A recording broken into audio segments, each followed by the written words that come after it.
This is the Bahamas Tonight, the Northern Edition. Good evening, I'm Sabrina Brown. It's great to have you with us. You can add a new holiday to the 2014 calendar. Prime Minister the Right Honorable Perry Christie in Parliament today said beginning next year, January 10th, will be observed as Majority Rule holiday. The nation's leader noted that January 10th, 1967 was a defining moment in Bahamian history and must be remembered as such. The Prime Minister also stating today that the National Heroes Act of 2007 will come into force on Friday, declaring that the second Monday in October of each year will be observed as National Heroes Day. He said the persons to be recognized can be alive or may have passed on, but they must come from a small category of persons to whom the nation's highest honors will be reserved. The Prime Minister said a special advisory committee made up of 2 members from the government and 2 from the opposition will help to make the selection. Appointments to the Order of National Heroes will be made by the Governor General, who will serve as Chancellor of the Order. Those selected for the honor will be given the title Right Excellent. In other news, police on Grand Bahama taking $2.3 million worth of drugs off the streets early this morning. The discovery was made on the Warren J. Lavarity Highway. Several suspects are behind bars tonight, and more could be arrested pending the outcome of police investigations. Shashina Roll has more. Police officials say it is the largest drug bust in recent time. 399 wrapped packages totaling a whopping $2.3 million. Now 6 men are behind bars assisting police in this matter. A room at police headquarters filled with 21 duffel bags of marijuana, weighing in at over 2,000 pounds. Unclear whether the drugs were coming into or leaving the country. Officer in charge of Grand Bahama, Emerick Seymour, says thanks to observant officers, the drugs are now off the streets. He says shortly before 1 a.m. on Wednesday morning, a team were en route to an assignment on the Warren J. Lavarity Highway when they observed the van traveling east. Seymour says it appeared to be loaded and the occupants were acting in a suspicious manner. During this time that the officers noticed a suspicious-looking vehicle, a silver Eco van, registration number GB7168, which was traveling east on Garnet Lavarity Highway. Now, the vehicle appeared to be heavy laden. Several persons were on board or in the vehicle. And so, becoming suspicious, the officers had reason to stop the vehicle. So, they attempted to stop the vehicle, pursued the vehicle, and attempted to stop it. The driver failed to stop. A chase ensued, and as a result, the vehicle eventually came to a stop. He says 4 black men between the ages of 23 to 39, all from Freeport, were inside the vehicle. Now, while 4 persons were arrested during the initial seizure of the drugs, he says others have subsequently been taken into custody. I want to point out too that this particular investigation is not over, is not concluded. As a result of our continuing investigation into this matter, I can report to you that since the incident happened, several other persons were taken into custody, and there's the potential that more may be brought into custody in connection with this particular matter. Just this weekend, over in Bimini, police made a major drug haul. 3 men were arrested for the possession of marijuana with a street value of $515,000. And several major busts have been made throughout the country in recent time. Seymour was asked if there is a concern with the proliferation of drugs in the country. These persons are hell-bent on committing their criminal acts. And as they are hell-bent on committing their criminal acts, we in law enforcement is even more so determined to stop them and to bring them to justice. Up to news time, a total of 7 persons were in custody in connection with this latest drug bust. Late Wednesday afternoon, the drugs valued at around $2.3 million were packed up and flown into the nation's capital. Shashina Roll, ZNS Network News. Thank you, Sheena. 2 men from West Grand Bahama were remanded to Fox Hill Prison today after pleading not guilty to drug charges. 34-year-old Terrence Lorenzo Jones and Gregory Emmanuel Robinson, 35, both of Holmes Rock, were arraigned before Deputy Chief Magistrate Helen Jones in Freeport and pleaded not guilty to the charge and were remanded until February of next year, when a trial is expected to commence. Police say the men were arrested last evening when drug enforcement officers executed a search warrant at a home in Holmes Rock, where they arrested the 2 men for possession of 4 pounds of marijuana with a street value of $4,000. Police say Javargo Cephas Saunders, also known as Vargo, and Sean Livingston Solomon, the 2 men who escaped lawful custody in Bimini over the weekend, are now back in custody. Officer in charge of Grand Bahama Emmerich Seymour says the men were turned in by a family member. And I want to thank the family members who would have assisted the police in their recapture. They brought them into the Bimini police station yesterday. As you're aware, one of them was a suspect in the drug incident we've had on Saturday past. So both suspects are expected to be flown into Nassau very shortly from Bimini, where they will be arraigned on the escape charges. And then of course, the other one, he will be arraigned in connection with the drug find that the drug seizure we had in Bimini on Saturday past.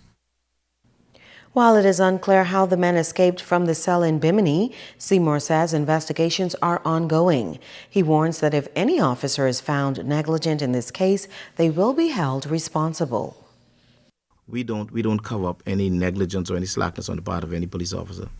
If there's culpability on the part of a police officer, if there's negligence on the part of a police officer in those prisoners being allowed to escape, they will be dealt with to the full extent of the law. And trust me, that will happen. If they are found wanting in the escape of these 2 prisoners, they will be dealt with accordingly. And we have the mechanisms in place. That's why the matter is being investigated by a senior police officer who's on the ground right now in Bimini as I speak. I just spoke with them this morning. And I expect them back on the island of Grand Bahama sometime today. And of course, they will be bringing me the file, of course, with the recommendations. And of course, wherever the chips will fall where they may. The 2 men are expected to be taken to Nassau to answer to the escape and other charges. With the unemployment rate on Grand Bahama the highest in the country, the call for jobs intensifies. Unemployed workers on Grand Bahama taking their plight to the next level.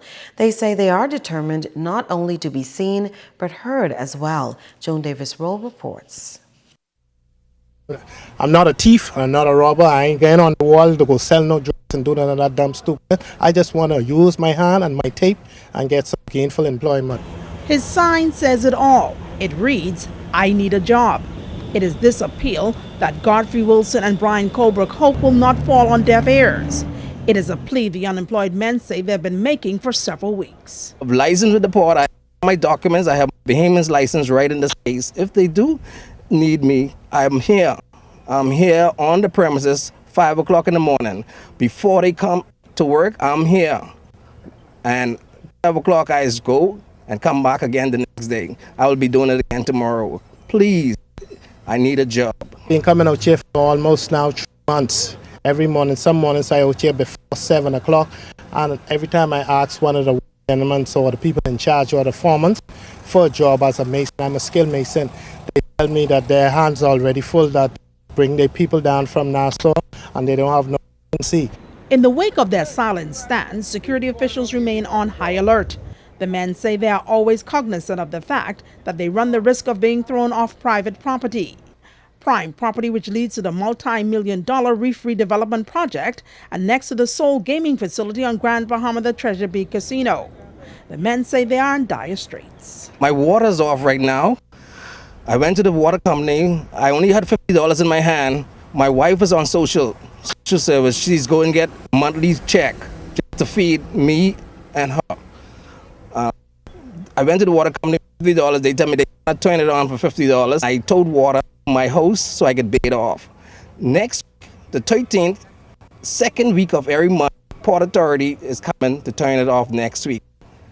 My bill is pretty low.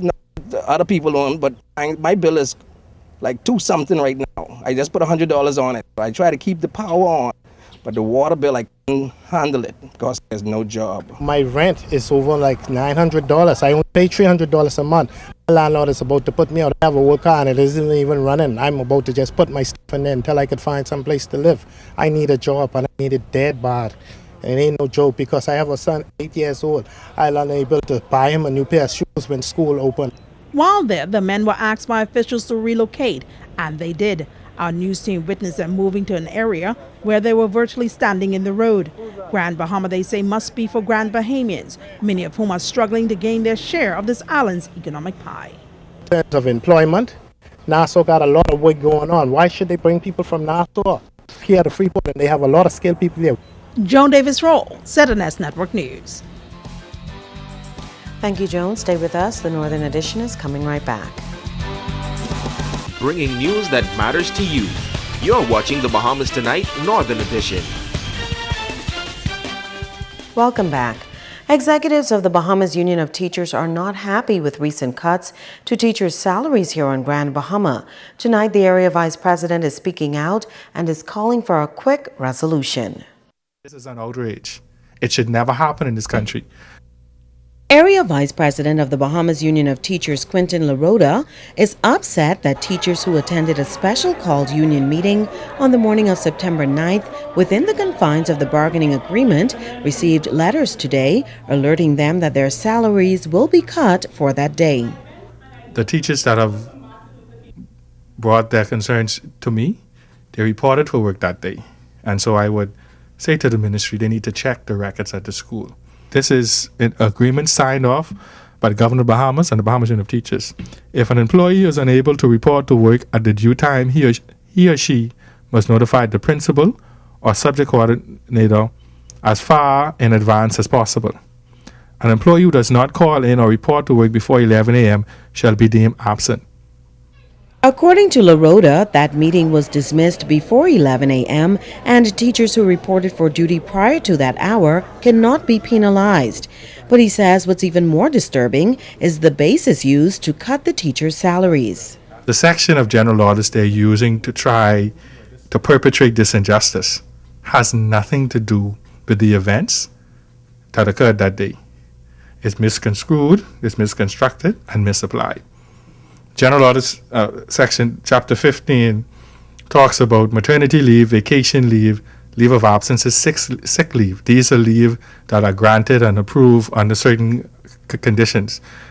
Between 200 to 300 teachers on Grand Bahama are affected. The union executive says this unrest is destroying the morale within the education system. You cannot have productive teachers doing their best for the students if you are a burden around the necks of the teachers. When teachers were so upset today that they couldn't even function. LaRoda says the union will file a trade dispute on this issue on Thursday, and he says he's also prepared to take further action. I'm also going to ask the president that we write the Public Service Commission and ask them to advise the Governor General the delegated powers to discipline that has been handed down to the Department of Education, the Ministry of Education, that they be retracted under 11.5 in General Orders, which says that the Commission could resume those powers. LaRoda also added that the government owes teachers millions of dollars for reassessment and other matters. Now, Director of Education Lionel Sands confirmed that some teachers did receive a salary cut. He said those affected did not call their respective schools on September 9th to advise that they would be late as required by general orders. The education director said if a teacher doesn't report to work at the designated time and doesn't call, it is considered desertion of post. Stay with us. Sports is up next with Ricardo Lightborn.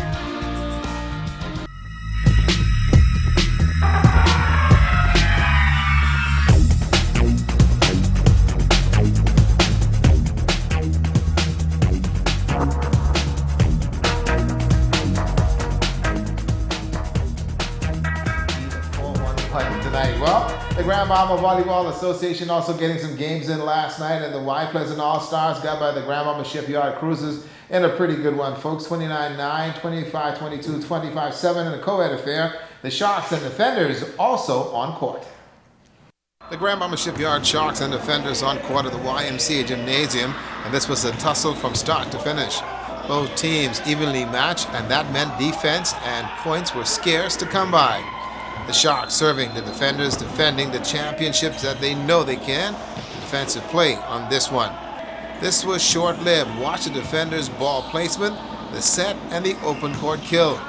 The Shipyard Sharks settled in some kind of rhythm and rolled on to take the first set, 25-23. Timeout and a huddle. The Sharks setting the tone for the remainder of the game. The defenders looking to play and defend like champions. The Sharks were on their game and in the second set came away with a 25-20 win in this one. Andrew Kemp said the Sharks are holding their own. Playing strategy. We're doing a little less hitting tonight. Some of our players aren't here, but we got two good experienced players with us, Lucas and Freddie Hall, and we're doing all right. Now you're sitting pretty well thus far. How do you feel about the rest of the season? I'm looking forward to it, you know. I love volleyball and always excited to play. Philip Kemp, on the other hand, was not too concerned, just some adjustments. Our defense is to pick up. We have a strong team, we have strong members, they're focused, but just a little off on the defense. And once we get our defense up, that'll be all we need to get back in the game. A little early in the season, how do you feel about the remainder of it? I'm pretty sure we can take the championship this year. We had it last year, and the team is stronger now. We have better players, we have more hitters, so there's no reason we can't take it again this year. The defenders went back to basic volleyball and took the third set 21-16 despite a gallant effort by the Sharks. The defenders pulled up their socks and took the next two sets 25-15, 15-9. Johnny Garland was the player of the game. And Abaco Sports Association Volleyball Jamboree on the weekend. Let me tell you, here we go, Murphytown Court it was, and we go the ladies, the Change Ministries defeating Wisdom Center 15-10, 15-10, and the Church of Latter-Rain. They went down, took down Wisdom Center at 15 and love. Now, let me tell you that the finals, it was the Change Ministries. They surpassed Church of Latter-Rain 15-4 and 8. And in the men division, the Wisdom Center put away the Change Ministries 11-15 and 15-10, 19-17 the score, and also Change Ministries did go back and rally to defeat Zion Baptist 15-2 and 10, and Wisdom Center also called up Zion, get the score 15-5, 14-16, and 15-6. Now in the finals, it was a pretty good one, folks, because Wisdom Center won it all, and they all had some fun over there in Abaco. And I got to say to Norma Headley, I thank you very much for the tie this evening. She dressed me today. Go by the center and buy a tie. And Tussa Albert, you keep rolling. That's it for sports.